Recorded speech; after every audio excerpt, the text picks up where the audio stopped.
four-star Andrew Rappleyea, the number 80 player in the country, the number 2 tight end according to On3 Sports. You picked up that Wake Forest offer, and then things kind of got crazy. Like everything came in all at once. Essentially, June 2021 was a big moment or a big time for you. Virginia, Boston College, Ole Miss, Rutgers, Tennessee, Wisconsin, Michigan State, and then eventually Penn State came through September 1st, I believe.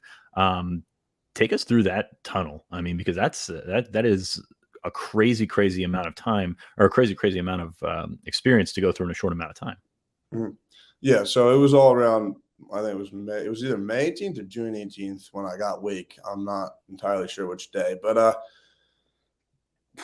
and then I just started getting. It's kind of like, I mean, recruits know how it goes. You get like one school offers you, then a million coaches follow you, and after that, and then it just starts picking up. But a lot of guys were kind of telling me that just like they were touching on like my ability and whatnot, and how like they're just like, I just never heard of you, kid. Like you're out in the middle of nowhere. Like just never knew about it. And like me transferring to Milton, as soon as I said I transferred to Milton Academy and reclass, that's when people were like, oh, I mean, who's this kid? Because Milton's a pretty well-known spot. Like Lourdes had the biggest kid to go out of Lourdes. I mean, they had a quarterback who had like 6,500 passing yards who would have gone probably Power 5 if somebody knew about him. He went to William and Mary, and then a Princeton kid. Those are the two biggest kids in our area. And it just goes to show, I mean, like it was about, I think, a month and a half, 2 months, and I picked up like 10 offers or something. I was just like, I didn't really know what to say. I mean, I was breathtaking. And it was really, I was excited about it. But like when I got to Milton, that's when I started to get like the smaller schools. I really was focused on, like, I wanted Penn State. That was one school I always wanted. And like I had that mindset about a couple schools, and I was really like, those were the goals I set for myself. Like I'm going to work really hard to get this opportunity because this is something I want to look at. A lot of schools, but I also was the type of recruit. I checked off a million schools right off like the bat. Like I knew, like, I'm not going to go there. I'm not going to go there. I visited like 6 places. Yeah, no, that makes sense. You took a detour there early in January 2022. It's kind of a weird situation with Penn State. Looking back at it, with Mega was committed as a tight end. Joey, of course, was there. Neo Avery was, a guy that they had talked about tight end with as well. And you kind of found yourself in a situation that was not ideal. So how was it going through that first commitment, and what was it like from the Penn State side of things? I mean, I was definitely more inexperienced from a perspective of like the decommitment and commitment and like the flip stuff, and thinking like at the time I was like, oh my God, like I don't want to do this because it's gonna be a terrible look. I'm like, and I don't want that look. And like I'm like the first kid to do that. I'm like, I don't even know, the last like 2 months, like 50 kids have flipped. And like that's what I was like when I talked to like some Coach Hospital, he was like, dude, like everybody does this crap. Like it's just part of the business. Like, and that was one thing that I honestly was like about, like, I really, like, when I committed to Michigan, I was like, that's a really bad look just to like when I gave him my word and whatnot. And like, that was something that really played a factor in the sense of like when Neo decommitted, I was like, okay, this also makes it a lot easier on me because I really wanted to go back to Penn State, and that made it, and also the Michigan coaches moving, like Gaddis going to Miami, Harbaugh moving around and whatnot. There was so much movement, and it just opened up and made it a lot easier for me to go back to Penn State. And I also that was always what I wanted. But it was causing me a lot of stress, though, to be honest. Like I was like, I don't know, like I was worried how I was going to be perceived and whatnot, even though I shouldn't have been. But yeah, but as soon as I made that decision and heard about it, I was literally sitting at my kitchen counter having dinner with my parents when my dad just looked at me and was just like, oh yeah, Neo decommitted, by the way. I was so tight. And then I went back to school, and then I took the 2 visits, and I was just like, there's no question, dude. Like, I don't want to go to Michigan. So it's always been Penn State, then, is what you're saying. I always wanted to go to Penn State. It was just terrible damn timing. I mean, I said I should have committed, like, my dad told me to commit in like November, and then I was just like, no, I want to look around more. Like I wanted to shop around a little bit more. I mean, that's kind of a mistake a lot of kids make, though, to be honest with you, the attention of recruiting. I should have committed in November was really the point. And I came home from school. I was like, oh yeah, I'm going to set my commitment date. I'm going to commit like January 3rd, I said. I said to my parents. I wasn't going to do anything live, but that's just when I decided I was going to announce. And then Coach Hal called me and texted me or whatever, like the 29th or 30th. And one thing he still comes at me about today is I'm terrible with my phone. Like I don't answer texts, nothing, like coaches, recruiting. And that was the time when I was being like heavily recruited right before I was going to commit. So I didn't answer his phone. Like I didn't answer this. And like he was kind of trying to give me a shout like, hey, like someone's going to commit tonight. In the right direction. Yeah. Yeah. Like without trying to like, so like give me a call. And I didn't see that. And then boom, committed and whatnot. That all happened. And I called him January 3rd. I was like, Coach, I want to commit. I'm locked in. He's like, like this is awkward. So they told me that they were gonna like figure it out and do some moving around. The reality was like 4 tight ends. Like, you have to like that's hard. I get what they're saying. And they told me from the jump, like they have to honor the word of the kids who get there first and whatnot. And yeah, so that was that reality of that. So I was like, part of me was like, F them. I'm going up to Michigan. Like, and I decided to commit there because I didn't really have any other big offers at the time where I wanted to go to be honest. I mean, I had some big ones, but like, I mean, it was Michigan or like Penn State really. Right. And that's what I decided to do. So I committed to Michigan like 3 weeks later. All the moving happened about 2 months later. Rest is history. I committed. How's that phone call when you decide to switch it up a second time? To committing to Penn State point or decommitting for Michigan? A little bit of both, because that's an experience for that. I know not everybody goes through it, but it's pretty crazy. Decommitting for Michigan was kind of like, okay, I mean, I was at school. I just decided, I mean, I remember I called my dad. I was thinking about it for a while. I was like, I don't know why I'm thinking about this anymore. Like, I know this is what I want to do. I took like a week and a half, 2 weeks after the 2 visits I took, just thought about it. And I called Grant Newsom. It's like, Coach, there's really no easy way to put this, but like after a lot of thinking and whatnot, I'm going to decommit. And I just told him straight up, like, I'm going to go to Penn State. I've always wanted to go there. And there was a lot of big situation. I told you I was always fully clear and honest with him, which he appreciated. But like I don't even remember if he said anything. He was just like, okay. And I was just like, all right, thank you. Bye. And then I called Penn State, committed. All right.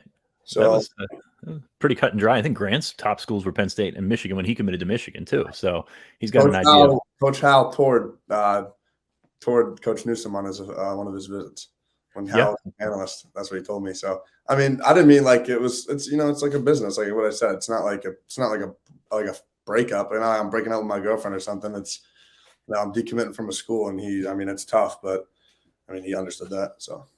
We'll go deep in this interview. We won't go into the breaking up with girlfriends part of that whole thing. So you get to Penn State. You can't come in January. You're not allowed to. You come into Penn State next May. What are you most looking forward to? What are the goals for you right off the bat? I mean, obviously, I want to make everyone's goal as a young player. I want to get on the field as a freshman, whether that be playing time or starting, whatever it be. I know pretty sure Brenton's going to leave. So I think that opens up a big window and opportunity for me. And then there's Khalil. I mean, obviously he's been there for a while. He's just got a lot more experience than I do. So, I mean, I haven't been there yet, but I know I'm going to get there and give everything I got, work my tail off, and bring everything I can, or show what I have talent wise, bring it to the table. And, Coach Howell is going to hopefully utilize that in whatever way. But I'm going to be ready to go right from the jump. I know I will be. So I think a lot of people can expect that from me. But, yeah. Excellent. I spent all last cycle trying not to compare Nick Singleton to Saquon Barkley. I hate comparisons of, the recent guys that have had a ton of success. Looking at your tape, it's impossible not to compare you to Pat, not only because the tape looks so similar because they did a lot of the same things at his school, but also his story, where he came from, taking the extra year, and just everything sort of layers with Pat. I know you've worked out with Pat. I know I've talked to Pat about you in the past, but what do you think of the comparisons? And is that something that, you kind of hang your hat on as well? I mean, being even put in the same sentence as Pat is kind of like already like I don't even know if I'm deserving of that because Pat is just an animal. But I definitely really appreciate the comments when people like tell me that and whatnot. But I'm like, I obviously he would probably say the same thing. Like I'm my own player, and like Pat's Pat, and he's like the best version of himself, and he's a damn good player. But like I want to be like my best version of myself. I'm gonna work my tail off to create a name for myself. But like obviously, I'm shaping my game after his in every way. I mean, the way he could move with his size, catch every ball, and just like do it with like the one thing that I think stood out from him from the jump, and like I kind of just saw when I was working out with him was his like his personal confidence just in himself. Like he's just so like he knows he's the best player. Like he thinks he's the best tight end in the NFL. Like I can see it like just by the way he carries himself, works out, everything. And I think to just seeing that, like after I worked out with him, I kind of like altered my like mindset and like everything because I saw like it really showed that like somebody from like same area, not same area as me, but same area high school as me, just made it. He just worked his ass off and like stayed healthy. Obviously, that's big. Just worked his tail off, and I mean, the comparisons between me and him, it's awesome to hear, but it's early to hear too. Like that's why I think that just right now I'm just focusing on working my tail off, and when I get there, my game will speak for itself. You guys are set to sign a top 15 class on Wednesday on National Signing Day. What are your thoughts on the class? I mean, looking around, who are some guys that jump out to you? Who are some guys that you think can be difference makers as future teammates? I think Jackson's going to be really good. I mean, obviously Drew's there, and he's going to be the stud for a couple of years, but I think Jackson brings a lot to the table. I think Javen's going to be, I don't know, Javen's going to be like a second round pick. And I'll say Javen, if he works hard, I think has a gift, like a gift. And I think Birch follows right behind him too. And I think Tony could be really good. He just got to get his bulk up a little bit. I'll be messing with him like that all the time. I think Dakari could be really good. And I hope we get him. I would want Daniel Harris. He'll be really good. I think he really could help our class out a lot. Trying to think of who else. What's the feeling in this class in terms of relationship? You said you're busting on Tony and things like that, but what's the camaraderie like with these guys? We're all really. I think we all have a really good relationship. Some closer than others, obviously, just because of locations and whatnot. Like I mean, Javen, Joey, and Joey Palco have a really good relationship. Those three because they're just right next to each other. But I mean, all of us, yeah, we all get along really well.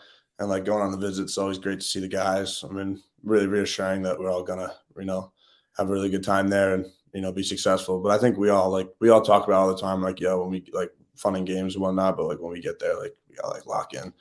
Because like I remember when we were on a visit, like Jair Brown came up to us and he was like, with last class and this class, you guys just gotta work hard. You guys can do whatever you want. And whatnot. Last question here. What does the future hold for Penn State football? What do you think? I think we're going to be really good. I think really damn good.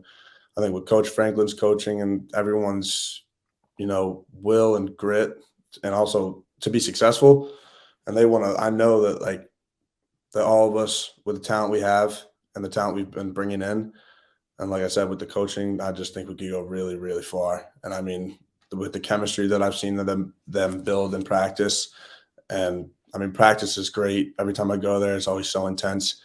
And I love the way Coach Franklin runs things, and he just has like a championship mindset, and you can see it. And I just think with the people he's been bringing in, it's definitely doable if we work hard. 4-star Andrew Rappleyea, the number 80 player in the country, the number 2 tight end, according to On3 Sports. Got a big bump. I'll call him an All-American. I tried to get him in an All-American game, but those things apparently filled up a little bit too early. But Andrew, it's been a pleasure having you on the show, on the BWI Daily, and we wish you the best of luck with signing on Wednesday. Thank you. Appreciate you having me. All right. Thank you. That'll do it for us on the BWI Daily. Thank you for joining us, and we'll catch you next time.